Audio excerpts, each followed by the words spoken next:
Hey, welcome to the Cyber Savvy Woman, where women business owners reclaim their power in the digital world. We shatter the myth that cybersecurity is too complex to master and transform protection strategies into clear, actionable guidance.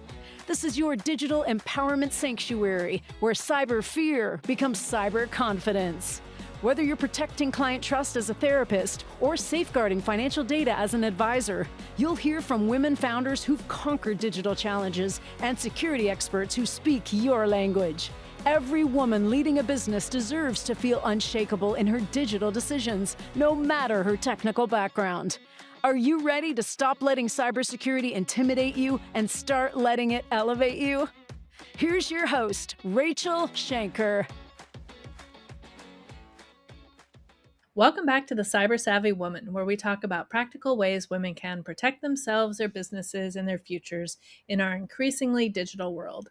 I'm your host, Rachele Schainker, a Silicon Valley technologist and owner of the award-winning managed service provider, CMIT Solutions of San Mateo. Today, we're joined by Josiah Lorsung, the owner of Odin Marketing House. Josiah runs a marketing firm that focuses on helping businesses grow through practical, results-driven strategies, and he's known for being refreshingly direct about what works and what doesn't in marketing. Josiah, thank you so much for joining. Thanks for having me on the show. Yeah. So take us back to the beginning. What originally pulled you into marketing, made you realize this is the work that you wanted to do? It was kind of one of those happenstance type things. The internet had just started becoming a thing. I was in college actually for humanities, and I still love it to this day. Avid reader, but started looking at how much college costs and the income and everything else like that from being a humanities professor, which is what I wanted to be, and I was like, this is not going to work. Yeah. Uh, and I had some engineer friends who had a startup that they were doing.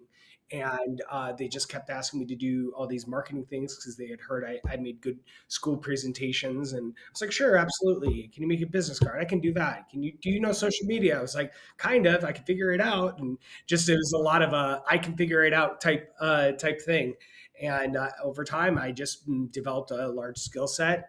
They moved out to California. I'm originally from Minnesota, and I came with them. And marketing just kept being a thing that I kept pursuing and learning about. And every new job I did, I kept saying yes, I can do it, or I can figure it out. And over time, it became a thing that I really love the human psychology element of marketing. That's a huge component and focus of mine.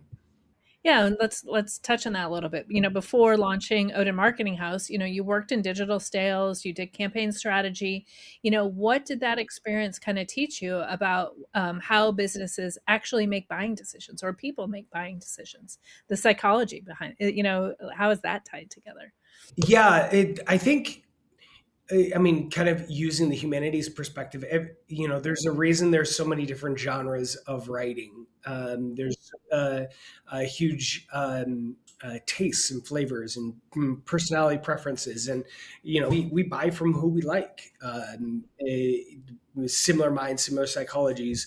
Those are the people that we buy from. So liking somebody is a major factor. A lot of people who are like, no, it's only data, only science. And there is a component of that where it's, you want somebody who's good, who knows what they're doing. But we buy a huge portion of our products and services based off of preferences of just, I like this person, I like this organization, I think it's cool. That's a major factor. Yeah.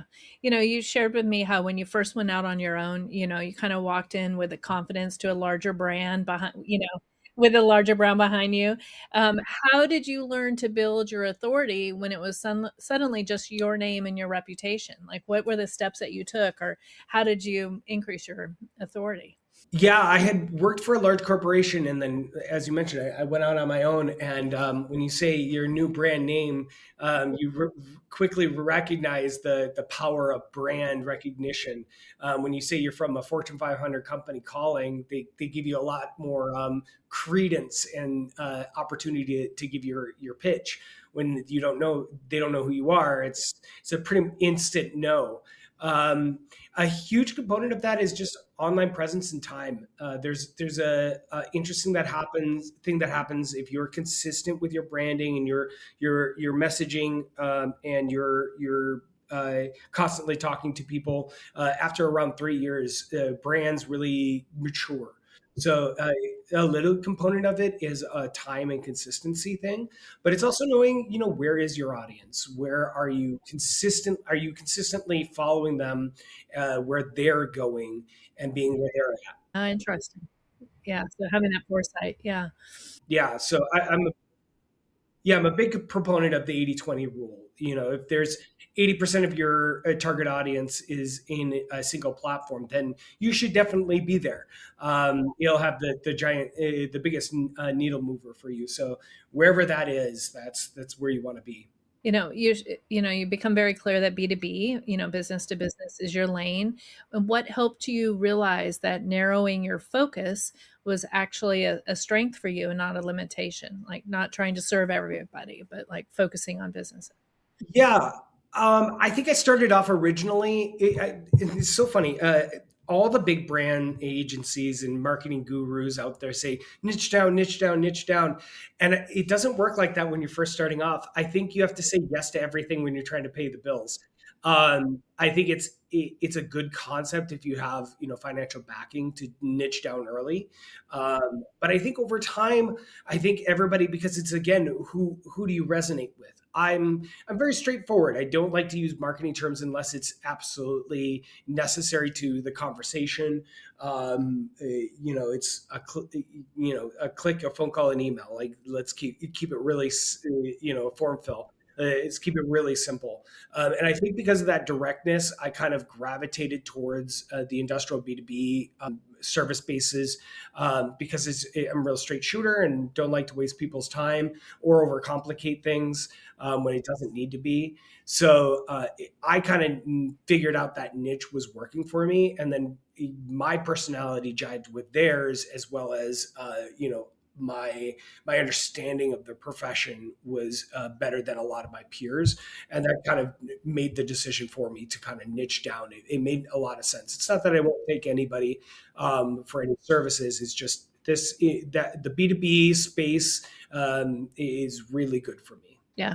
And what is different? What makes marketing to B2B companies fundamentally different than marketing to a consumer? Like what do you take into consideration, or, what are those differences that you notice and that you implement in your strategies? Sales cycle. The sales cycle is much more churn burn. With B2C, it's much faster. You need higher volume of sales. With B2B, specifically the industries I work with, they're high ticket items, anywhere from, $1,000 all the way up to multi-million dollar projects. That takes some nurturing. It takes time. And to expect, you're going to treat it the same way as you would B2C is a giant flaw that I see in my industry. Is that they're like, how many leads? Yeah, exactly. Like, because we also, serve businesses, and I'm like, we're not selling pots and pans. It's gonna take. It's a slow cycle. They got to be, they got to feel you out, make sure it's right. I mean, I enjoy it also. It's in my lane, but you know, why do you think so many business owners stay too broad or too long instead of claiming a lane and getting to know something specific? Like, have you thought about that? Like, why? I think that's the biggest facet of not niching down. You When you do everything and you do every industry, when you do a business model, it's safer because you can say yes to everything. And that provides a revenue safety, because then you just have more business. But when you start really looking at how your hours are spent, where your, what service, because some industries cost more revenue because you need different platforms or services or different team members. Like you look at the hourly rate for, let's say you do only video production is a very high cost because the equipment and the labor is very expensive, and the time consumption to produce the content. So when you start looking at those things, you start realizing, oh, this, even though our dollar signs from the pre-sale is really high, by the time it gets to your bank account, it's not the same. Exactly. Yeah, the cost. So when you start doing the cost analysis of each service, you start realizing, oh, I might do less business with these service or this industry, but in the long run, it's actually more profitable to do this industry. Yeah, interesting. What have you learned about trust in B2B marketing, especially in industries where people maybe are skeptical, practical, or, they're overly pitched? How does trust play into that marketing piece? Yeah, trust, it really is everything, right? Uh, I think a big focus on the internet right now, a lot of people's phone numbers and a lot of people's emails are going to spam. And that creates a signal of distrust. I'm actually working on that right now in several campaigns, taking over, and my own as well. That developing any signal of distrust, you now have to work backwards and try to re-earn that trust. And many people won't give you that time of day to or re-earn that trust. Reputation, like I tell people, reviews are probably, one of the most critical components in marketing right now. So especially if you're doing B2B, getting good reviews. Everybody's like, oh, I want to do, PVC or this, that, the other thing. And most small size businesses, if they just only focused on reviews, it would fix all of their problems. Yeah. Ooh, I love that. Yeah. Yeah. And now Google and Yelp and everybody's getting more stringent with who they allow and how you get reviews and all of that. So it's becoming even harder to do nowadays. So, one review, in my opinion, is way more important than, I don't know, 100,000 emails going out. One solid, really good review. The longevity and the impact that it has on your business is critical. So, and that all comes back to trust, right? So, making sure all your signals to the individual are saying that you're trustworthy is really important, because it means that when you come into the meeting or the pitch, that there's less opposition when you're going into that call. Yeah, no, that is spot on. I love that. Your messaging is very direct. You talk about cutting through the noise and the nonsense in marketing. Where does this no fluff approach come from? Is this just in your personality, or, like, are you just letting it fly? Like, tell me about that. It's a little bit. It is a little bit of my personality. I've always been the cut to it. Midwest is a very mind your, p's and q's. I'm not never fit in that category, which is why I do really well in the Pacific. Also a lot in the East Coast, they're very much that way as well. Texas can be that way. Um, I I don't like wasting time, and I don't if in many cases I'll be talking to someone and I'll say, hey, it sounds like you're disinterested and that I'm kind of wasting your time.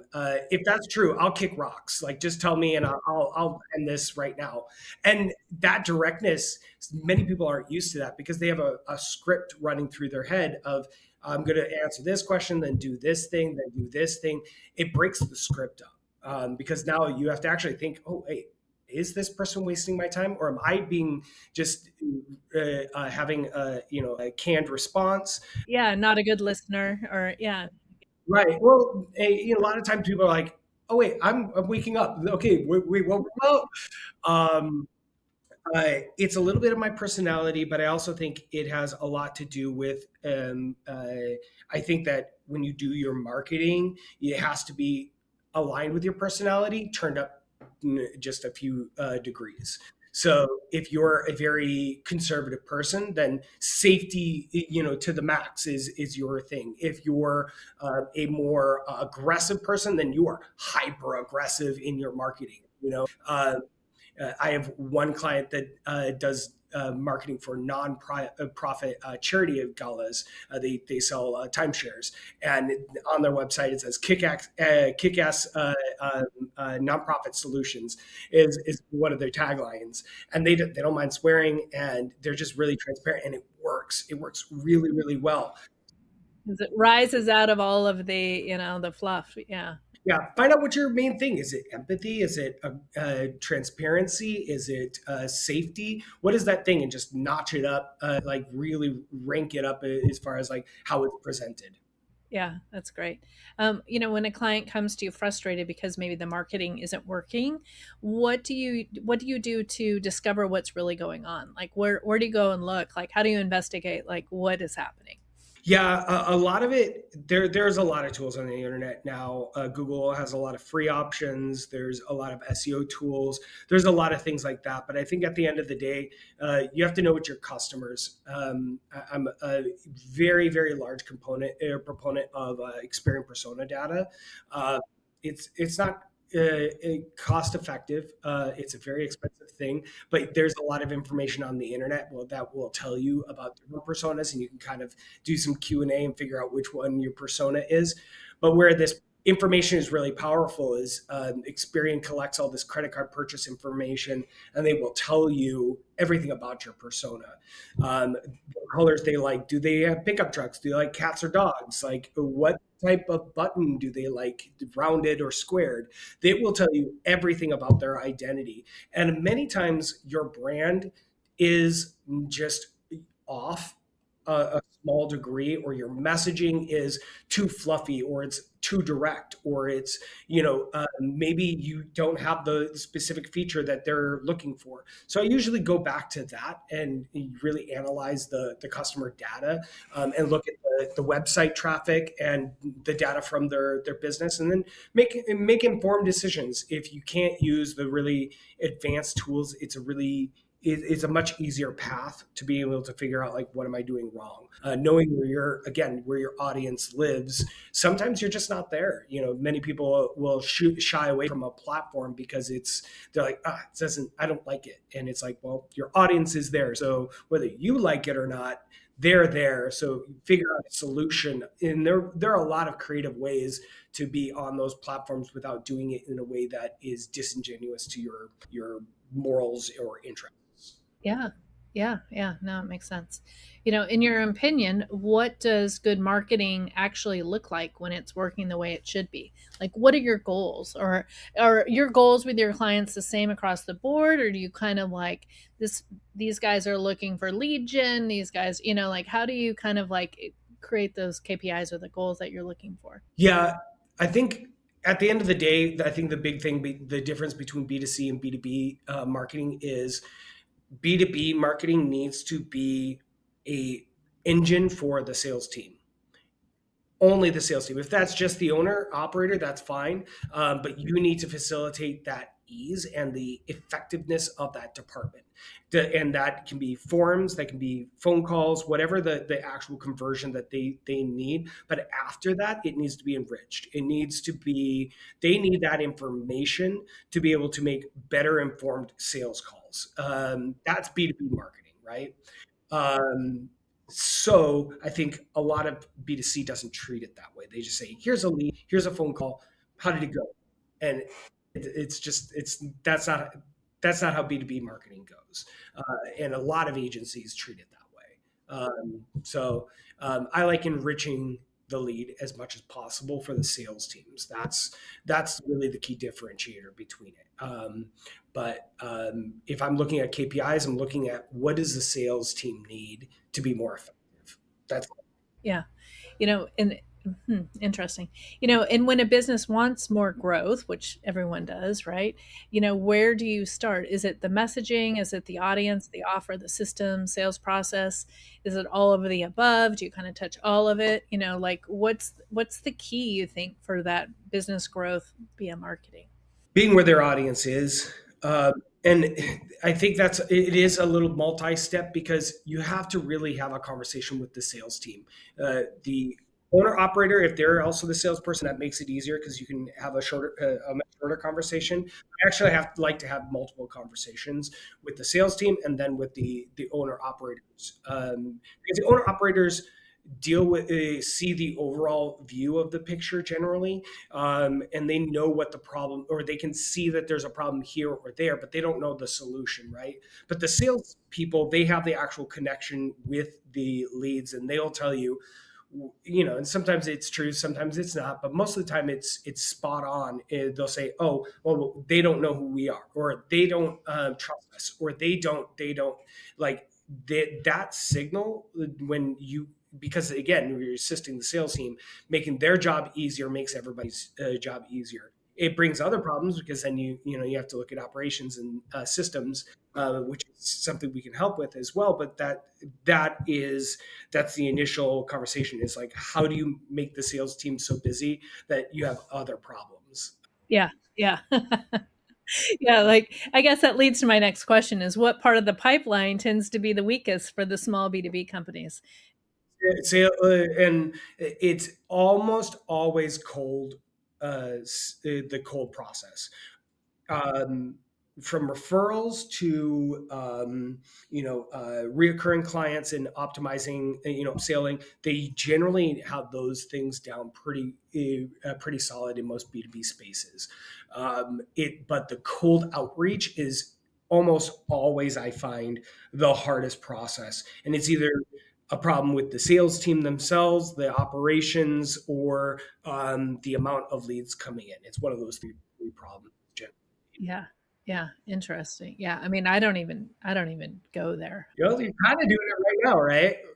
I'm just like yeah.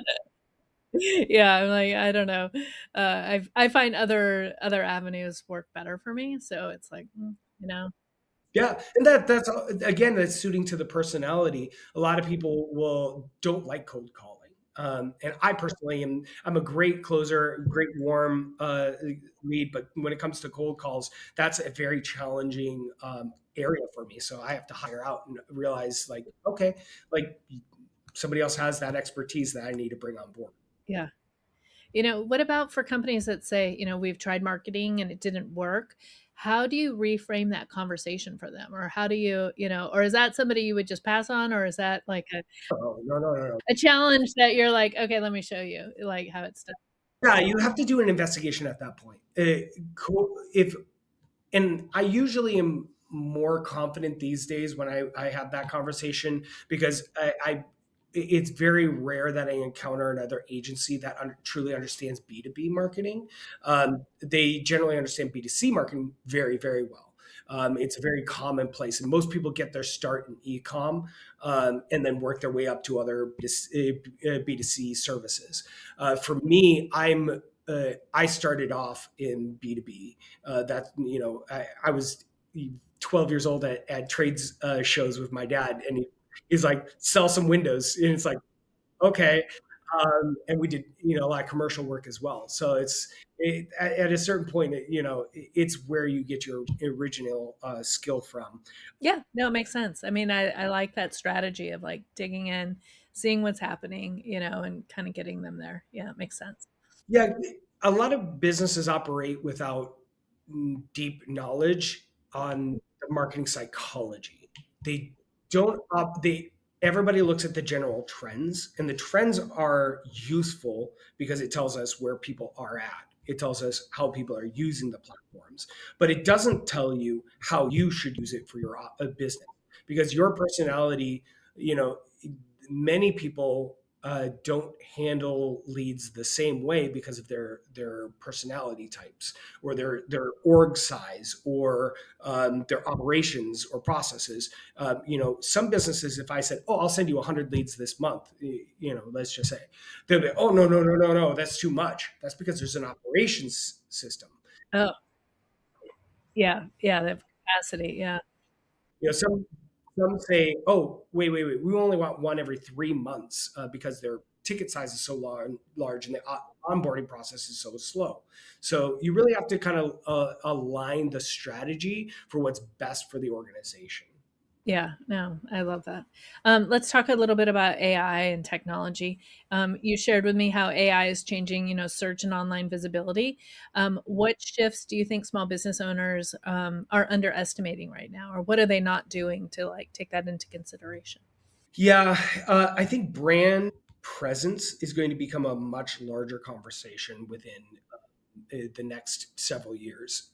It's no longer many organizations that are ranked number one on Google search are not being frequently recommended on AI search. And I want to be really key differentiator here. AI overview on Google is not the same as like a Gemini or GPT or a lot of marketers are floating around their AI rankings and they're really just pulling the AI overview. It's not the same thing. Yeah, noted. Yeah. The Yeah, for AI search specifically, they're looking at general online authority, more true than the way Google did, and there's less people able to hack it right now. So it really is the people who have the best brand presence, and by that it's interviews like these, it is news articles, it is very very high authoritative sites or directories listing them. Yelp does this common thing where it's a top 10 best in XYZ city for this service, and they create a listicle. Being in one of those is so important, and we're so conditioned to top three, top five, top 10. So those automatically are being indexed really well as just being useful on the internet, like being on Reddit and answering questions, or next door if you're service based. Being on public forums and answering questions frequently and being showing your true authority, or even having market research actually done for you based off your brand, that is even powerful. Oh, interesting. Yeah. So we're looking at a much more PR style of ranking when it comes to AI right now than we are looking at a backlink strategy. Right. Or, yeah. Yeah. So how should businesses be thinking, or should they, maybe they don't need to be thinking differently about their websites and SEO? Or do you think that search behavior is, it's changing so quickly? Is it a moving target? Is it even worth trying? Or do you just stay steady with your SEO? What's your thought on on the website? Yeah, many of the same things that help as AI search or AI services do cross over from SEO, but there is a fundamental difference between them. And we are now very quickly starting to see those searches, especially because of Google's recent announcement. We're starting to see a large gravitate or force moving away from standard search to AI searches. So the biggest difference is how the AI reads your website. It is kind of a moving target because AI is constantly changing. But how it reads your website, speed is going to be probably the most important factor. How it pulls that information. If it takes longer or it can't retrieve that information, like a robot.txt file is a primary example. It's basically a little file that tells the search engine, yes, you can crawl my website. That's a very basic way of saying it, but that is a key component, because if you can't scrape your website, then you don't exist. Literally, you just straight up just don't exist. So there is a major technical difference. So as far as looking at your website is concerned, you're going to want to really um, think of it in two components: human use and machine use. It was that way in SEO world, but it's even more so now, and that how it structures. So a lot of these people who are using, these auto builders like Wix or things like that, they're starting to really get knocked down both in SEO and in AI, Oh, interesting. because the code use is so heavy in it, and they're working really hard, especially Wix, to try to fix how heavy their code is. But the AI doesn't like heavily coded websites. Some people are even going as far as building two websites, one for indexing only for the AI use, and one only for human use. Yeah, that's fascinating. It's to be determined if that's the best practice yet, but it is a strategy people are implementing. Yeah. All right. Well, you heard it here first. Do you think AI will make marketing better, worse, or just more crowded? Or what's your, yeah, it's all of it. Yes. Yeah. Yes, all of the above. Um, I've been really focusing in on AI for the last 6 years, and when it first started coming onto the space, I was like, "Oh, this is interesting. Is this something that's useful?" And it wasn't. But that quickly changed within like 3 6 months, and then changed, got even better, it got even better, it got even better. It will absolutely change how we do marketing, and it already has. It will both make certain aspects of marketing easier and other aspects of marketing worse. A lot of people are coding their own websites right now, and there's a un, ungodly amount of security risks by doing that, and people don't understand that, and they also don't understand certain legal aspects like ADA or CCPA or PCI compliance, and they just allow all this information to come through, and there's no extra protections which those normal platforms like WordPress or Wix or Squarespace might innately have in their systems. So you're seeing a lot more marketing slop is the best way I can describe it. But that will quickly not be an issue. It just currently is an issue. So a lot of people are going to be doing their own marketing and be like, why isn't it working? And there's a certain human element of understanding the human psychology or understanding the old strategies that marketing agencies are still going to be fine. It's just you have to adapt. Yeah. Yeah. I mean, I started 5 years ago and I was deep in corporate America. So, being a small business owner, I did have that mindset that, marketing dollars should equal a lead, right? And it's like it will eventually, but it's more about the brand authority, being known. Like, it's an investment in who you are, what you're doing. And I mean, that's kind of how I rationalize it in my own head. It's like I don't try to expect like a dollar to dollar. It's like you're doing this for how you're presenting yourself, and like, I don't know, it's interesting. It's those trust signals. Like, yeah, the podcasts are a great way because people get to watch you and hear about you and have a long conversation and understand. Oh, they actually sound like they know what they're talking about, and it's a trust signal. So yeah, absolutely. Some marketing dollars are hard to justify because it's like, is this a trust signal or is this me spinning my wheels? I often think social media for most B2B businesses, not all, but most is just spinning your wheels. Not that it isn't a trust signal, it absolutely is. But yeah, Yeah. Yeah, I mean, that's part of why I'm doing this, is because a lot of the IT providers, all of the content looks so similar, right? Everyone's same colors, everything. Yep. It's very, and it's just like, ooh, how can we make this different? Oh yeah, exactly. Same image. It's like, guys, get something else. But yeah, no, it's real. It's interesting. Um, and before we wrap up, I just want to ask, what does being cyber savvy mean to you? Cyber savvy. I think at least having a base knowledge of what's happening within the ecosystem. You cannot be an expert in everything. The internet moves too quickly these days. AI moves too quickly. But having a rudimentary understanding of how your business fits within that space, at a basic level, that's cyber savvy. Yeah, well said, well said. Josiah, this has been a great conversation. I really appreciate your honest perspective about marketing systems and the changes happening in search and technology right now. I think a lot of business owners will find it refreshing to hear someone talk about marketing in such a practical, straightforward way. And to our listeners, if you want to learn more about Josiah, please, or connect with him, please do.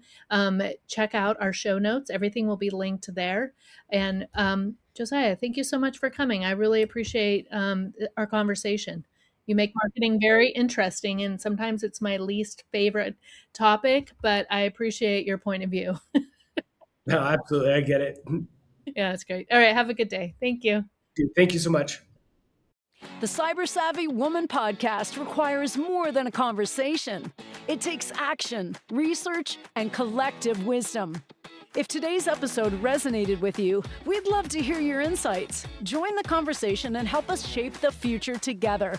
We'll be back with more stories, strategies, and real-world solutions that are making a difference for everyone. In the meantime, be sure to subscribe, rate, write a review, and share it with someone you think would benefit from it too. Hey, thanks for listening, and see you on the next episode.